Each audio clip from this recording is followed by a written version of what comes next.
করুন অবস্থা কারে কি বাঁচাবো মানে বাঁচানোর মতো কেউ কোনো পরিস্থিতি না। ইতিহাস আর হয়েছে বলে আমার মনে হয় না, এটা মানে এবারই আমার মনে প্রথম ভাই। একদম ঠাই মানে একদম মানে অবস্থা খারাপ। তাদের উপরে এখানে 19-20 জন মানুষ সাথে কামে আনি আমাদের ভয়াবহ অবস্থা। আমাদের যদি 6 ঘন্টা সময় পেত অসংখ্য মানুষের জীবন বাঁচানো যেত। এই বিষয়ে আমরা সরকারকে বলবো ভারতের বিরুদ্ধে একটা শক্ত পদক্ষেপ গ্রহণ করা উচিত বাংলাদেশ। অবিশ্বাস্য যেসব কারণে বাঁধ খুলে দিল ভারত, গোপন ষড়যন্ত্র ফাঁস। সম্মানিত দর্শক, ইতিমধ্যে কিন্তু আপনারা অবগত আছেন ফেনী নোয়াখালী ভয়াবহ বন্যা। সম্মানিত দর্শক, এবার ফেনীর মানুষে আহাজার করছেন এক ফোঁটা বিশুদ্ধ পানি এবং শুকনা খাবার জন্য। সম্মানিত দর্শক, এবং নৌকা ফিশবোট এবং তাদেরকে উদ্ধারের জন্য আহ্বান করছেন মানুষকে। সম্মানিত দর্শক, ইতিমধ্যে কিন্তু এই ভিডিওতে আপনারা দেখতে পারবেন সেই বন্যাগ্রস্ত মানুষের যে অবস্থা এবং তারা খেয়ে না খেয়ে বেঁচে আছে। সম্মানিত দর্শক, একে একে তাদের সব কিছু ভেসে যাচ্ছে প্রাণীর স্রোতে, এবং কি শিশুরাও চোখের সামনে ভেসে যাচ্ছে মৃত হয়ে পানির স্রোতে। সম্মানিত দর্শক, এই ভিডিওতে কিন্তু আপনারা দেখতে পারবেন সেই কুমিল্লা ফেনীর ভয়াবহ বন্যার পরিস্থিতি।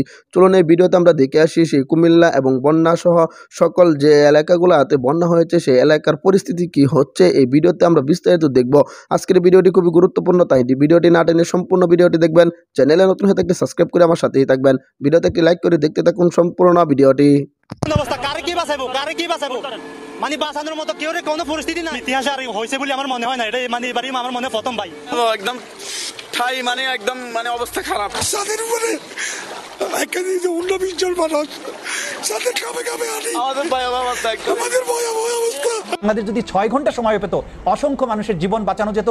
এই বিষয়ে আমরা সরকারকে বলবো ভারতের বিরুদ্ধে একটা শক্ত পদক্ষেপ গ্রহণ করা উচিত বাংলাদেশ সরকারের। শুধুমাত্র ফেনী নদী নয়, এই মেঘনা অববাহিকায় যে মেঘনা রিভার সিস্টেম, এটার উজানের 26টি যে নদী আছে তার 12টিতেই ভারত বাদ দিয়েছে, এবং আজকে যখন বিপদ হয়েছে পানি বেড়ে গেছে তখন সবগুলো বাদ তারা ছেড়ে দিয়েছে। এইটা একটা মানুষ হত্যার মতো একটা অপরাধ আমরা মনে করি। এই বিষয়টাকে আন্তর্জাতিক আদালতে, আন্তর্জাতিক ফোরামেও তোলা উচিত। এটা অবশ্যই আমাদের বাংলাদেশের বর্তমান যে সরকার আছে তাদের পক্ষ থেকে এটা করা দরকার। এই মুহূর্তে জনদাবি হচ্ছে মানুষকে বাঁচাতে হবে। এই যে সিস্টেমগুলো নদীগুলোকে ধ্বংস করেছে ভারত, এটার ব্যাপারেও ভারতের সাথে বোঝাপড়ার সময় এসেছে যে আমাদের নদীগুলোকে হত্যা করবে তারা, এবং বিপদের সময় এই মরা নদীতে তারা পানি ছেড়ে দিয়ে আমাদেরকে বিপন্ন করবে। রিভার কমিশন আছে, ভারতের সাথে নদী নিয়ে আমাদের বোঝাপড়া অবিলম্বে ক্লিয়ার হওয়া দরকার। যে আগের যে সরকারগুলো ছিল, বিশেষ করে আওয়ামী লীগ সরকার, তাদেরকে কোনো রকমের এই বাংলাদেশের পানির অধিকার, নদীর অধিকার আদায়ের জন্য কোনো ব্যবস্থা তারা গ্রহণ করেনি, এবং আমরা মনে করি এটা বন্ধুসুলভ আচরণ তারা করেননি। বন্ধু তো দূরের কথা, একটা মানবিক আচরণ যে রাষ্ট্রের কাছ থেকে পাওয়া উচিত ছিল, যে আপনারা জেনে বুঝে এই বাঁধটার পানি যে ছেড়ে দিচ্ছেন, মানুষ যে জীবন যাবে তাদের তো আত্মরক্ষার পর্যন্ত একটা সামান্য সুযোগ আপনারা দিতে পারতেন,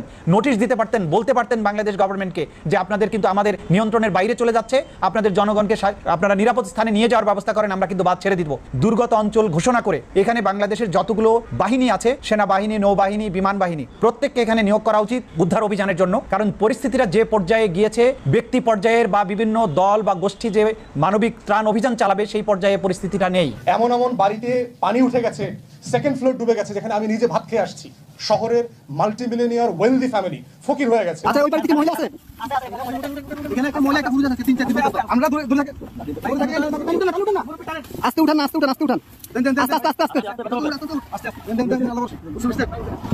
আসতেছি আসতেছি আসতেছি আসতেছি। ভাই আপনি নাকের কাছে দিকে যান।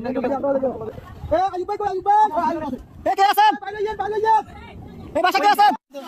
আপনি বাজারে ধরেন, আসেন, মাছ ধরেন, মাছ ধরেন, মাছ ধরেন, মাছ ধরেন, মাছ ধরেন, আস্তে আস্তে আসেন। আপনি আইগেন, এই যে আস্তে আস্তে, এই যে আসছেন, এই যে আসছেন, আস্তে আস্তে আস্তে দাঁড়ান। অনেক দূর থেকে আমাদেরকে সিগন্যাল দিতেছে। আমরা আর কেউ আছে? কোন বুড়ো কেউ আছে? মুরব্বী বাচ্চা আছে না? আরে মানুষ কিভাবে বেঁচে আছে? ভিতরে আসা আসা ওরা কাছে ঝুলে ঝুলে রাস্তা রাস্তা জায়গা জায়গা ঝুলে আছে, এভাবে বেঁচে আছে। বাচ্চা মুরব্বী কেউ আছে? এভাবে মানুষ আস্তে আস্তে যান, আস্তে আস্তে যান ভাই। এত ইয়ে করেন, একটু আস্তে আস্তে করেন ভাই, আস্তে আস্তে। লগিটা কই, লগিটা কই? দেখেন উনি কই? গেট খোলা নি, গেট খোলা না তো, গেট বন্ধ। সময় এসেছে ভারতকে দাঁত ভাঙা জবাব দেওয়ার জন্য। যদি উপদেষ্টারা মনে করে তাহলে লুৎফুজ্জামান বাবরকে তাড়াতাড়ি জেল থেকে বার করেন, ওনাকে ওই জায়গায় বসান, উনি এগুলো খুব ভালো পারবে। সো লুৎফুজ্জামান বাবরকে দ্রুত এই জায়গায় নিয়ে এই দায়িত্ব দেওয়া হোক। ভারতকে কিভাবে সেভেন সিস্টারে কিভাবে কি করতে হয়, উলফাকে কিভাবে সহায়তা করতে হয়, কি করতে হয়, এগুলি উনি খুব ভালো জানেন। তো আমি মনে করি যে ভারতের সাথে এই ধরনের এই মানে আলগা পিরিতি দেখায় কোনো লাভ নেই। তাদের সাথে সরাসরি অ্যাকশনে যেতে হবে। তারা যুদ্ধ করতে চায়। এই ছাত্র আন্দোলনে আপনারা দেখেছেন, আমি নিজেও এই গত 15 বছরে অত্যন্ত হতাশাগ্রস্ত হয়ে তারপরে বিভিন্ন সময় বলেছি যে আমরা কিসের বীরের জাতি, আমরা আসলে বীরের জাতি না, আমাদের সাহস নাই। ছাত্ররা আমার সেই ধারণাকে ভুল করে দিয়েছে। একজনকে গুলি করেছে, তার সামনে বন্দুক নিয়ে গুলি করছে, তারপরে বন্ধুকে নিয়ে তারপরে টেনে হেসড়ে তারপরে সেখান থেকে নিয়ে বেরিয়ে এসেছে।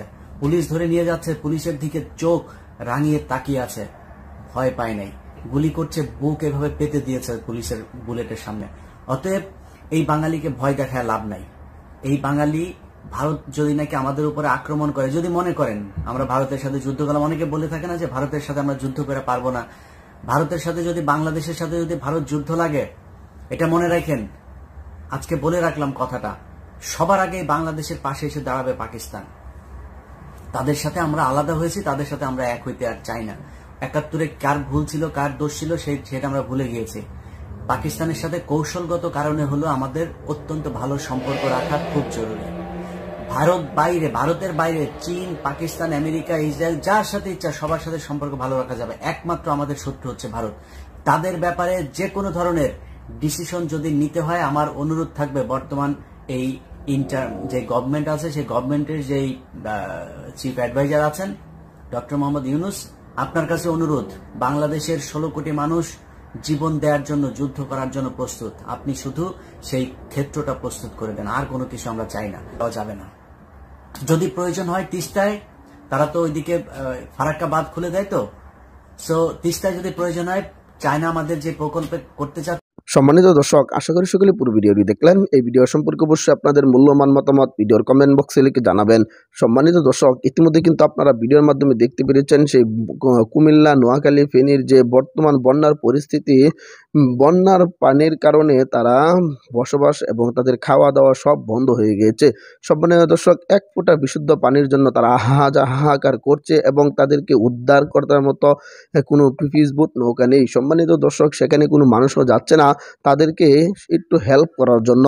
ইতিমধ্যে কিন্তু এই ভিডিওতে আপনারা দেখতে পেরেছেন যে বন্যার পানিতে তাদের সব এবার বন্যার স্রোতে ভেসে গিয়েছে। বাড়িঘর, পশু পাখি এবং গরু ছাগল, শিশুরাও এবার পানির স্রোতে ভেসে যাচ্ছে। সম্মানিত দর্শক, ইতিমধ্যে কিন্তু আপনারা এই ভিডিওতে দেখতে পেরেছেন সে বন্যার কারণে যে ক্ষতি হয়েছে ফেনী এবং নোয়াখালীবাসীর, তা মুখে প্রকাশ করার মতো না। সম্মানিত দর্শক, এই ভিডিওতে কিন্তু আপনারা বিস্তারিত দেখতে পেরেছেন।